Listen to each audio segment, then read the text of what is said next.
హైదరాబాద్ లో పబ్బులపై ఎస్ఓటీ పోలీసులు కొరడా జులిపించారు. వీకెండ్ కావడంతో పబ్బుల్లో వరుసగా దాడులు నిర్వహించారు. పబ్బుకెళ్లిన వారందరికీ డ్రగ్స్ టెస్ట్ నిర్వహించారు. మరి అందులో ఎవరైనా డ్రగ్స్ తీసుకున్నారా? తెలుసుకోవాలంటే ఈ స్టోరీ చూడండి.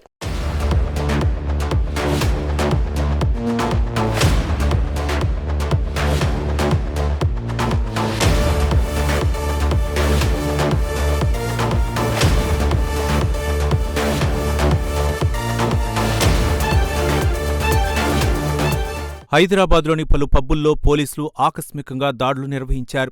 అర్ధరాత్రి సమయంలో గచ్చిబౌలి, మాదాపూర్ ప్రాంతాల్లోని పలు పబ్బుల్లో తనిఖీలు చేపట్టారు ఎస్ఓటీ పోలీసులు. నిబంధనలు అతిక్రమించి పబ్బులు నడుపుతున్న క్లబ్ రఫ్, ఫ్రూట్ హౌస్ల్లో సోదాలు చేపట్టారు.